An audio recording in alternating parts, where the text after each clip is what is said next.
Maharashtra bulletin, आपला महाराष्ट्र, आपली बातमी. नाशिक शहर पोलिसांमध्ये 9 गंभीर गुन्हे दाखल झालेले आहेत. त्याच्यामध्ये धर्मांतराचा प्रयत्न, धार्मिक भावना दुखावणं व कार्यालयाच्या ठिकाणी लैंगिक अत्याचार या सदराखाली गुन्हे दाखल आहेत. यामध्ये एका पुरुष तक्रारदारांनी धार्मिक भावना दुखावणे व धर्मांतराचा प्रयत्न या सदराखाली गुन्हा दाखल केलेला आहे. एका महिला पीडितांनी नोकरी लावून देतो व लग्नाचे आमिष दाखवून बलात्कार तसेच धर्मांतराचा प्रयत्न व धार्मिक भावना दुखावणे व तसेच अॅट्रॉसिटी ॲक्ट अंतर्गत गुन्हा दाखल केलेला आहे. इतर गुन्ह्यांमध्ये 4 महिलांनी सेक्शुअल हॅरॅसमेंट ॲट वर्कप्लेस या सदराखाली गुन्हे दाखल केलेले आहेत आणि 3 महिलांनी रिलिजियस हॅरॅसमेंट म्हणजे धार्मिक भावना दुखावणे आणि लैंगिक अत्याचार सेक्शुअल हॅरॅसमेंट ॲट वर्कप्लेस या सदराखाली गुन्हे दाखल केलेले आहेत. या पहिल्या तक्रारीमध्ये जे पीडित आहे तिला जो आरोपी आहे तो एका रिसॉर्टला घेऊन गेल्याचं त्यांनी सांगितलेलं होतं.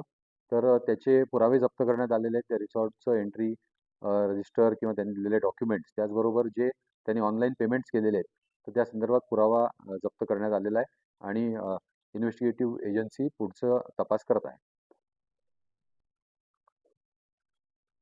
या 9 केसेस संदर्भात जी पहिली तक्रार आलेली होती एका पीडितेची, तर ती जेव्हा तक्रार आली त्यावेळेला ती पीडिता खूप घाबरलेली होती आणि ती तक्रार देण्याच्या मनस्थितीत नव्हती.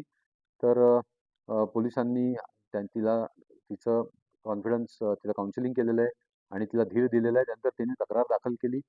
त्यानंतर तिने आणि काही तिच्या ऑफिसमधल्या काही जणांनी सांगितलं की असे आणखीन पण काही तक्रारदार आपल्याला मिळू शकतात. विशेष करून बऱ्याच महिलांना त्रास झालेला आहे या संदर्भात.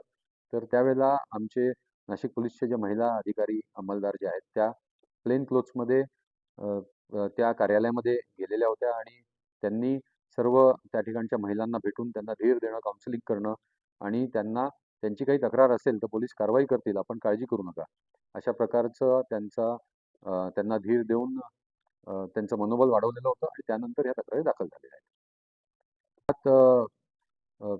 यांना बाहेरच्या कुठल्या कट्टरपंथी किंवा इतर कुठल्या संघटना पाठिंबा किंवा प्रवृत्त करत होत्या का या संदर्भात तपास नाशिक पोलीस करत आहे. त्याचबरोबर यांना बाहेरून कुठून फंडिंग आलेलं होतं का किंवा जसं मीडियामध्ये काही ठिकाणी बोललं गेलेलं आहे की काही इंटरनॅशनल यांचे लिंक्स आहेत का, तर या सर्व बाबतीत पोलीस यंत्रणा तपास करत आहे. SID, ATS, NIA या एजन्सीजना पत्रव्यवहार करण्यात आलेला आहे आणि तपास यंत्रणेच्या पुढे काही ठोस या संदर्भात ज्यावेळेला काही पुरावे येतील त्या संदर्भात त्यावेळेला त्यांच्या संदर्भात त्यात कारवाई करण्यात येईल. केसेसमध्ये 9 आरोपी आहेत. 9 आरोपीमध्ये 2 महिला आरोपी आणि 7 पुरुष आरोपी आहेत आणि ह्या जे 7 पुरुष आरोपी आहेत ते सर्वच केसमध्ये एकमेकाबरोबर सह आरोपी आहेत. त्यामुळे यांचं एक ऑर्गनाइज्ड ग्रुप झाल्याचं या कार्यालयामध्ये आपल्याला दिसून येतं. त्याचबरोबर ज्या 2 महिला आरोपी आहेत, एक आरोपी जी आहे तिचं नाव निदा खान आहे आणि ती एका गुन्ह्यामध्ये आरोपी आहे. तिच्यावर चार्ज जो आहे हा धार्मिक भावना दुखावल्याचा चार्ज तिच्यावर आहे. त्याचबरोबर जी त्यांची ऑपरेशन्स आणि HR बघणारी जी मॅनेजर आहे अश्विनी चैनानी, तर हिच्यावर पण एका गुन्ह्यामध्ये हिच्यावर आरोप आहेत की तिने ज्यावेळेला या पीडित महिला तिच्याकडे गेलेली होती त्यावेळेला तिने पीडित महिलेला न्याय न देता हे जे काही आरोपी आहेत तर त्यांना पाठीशी घातलं.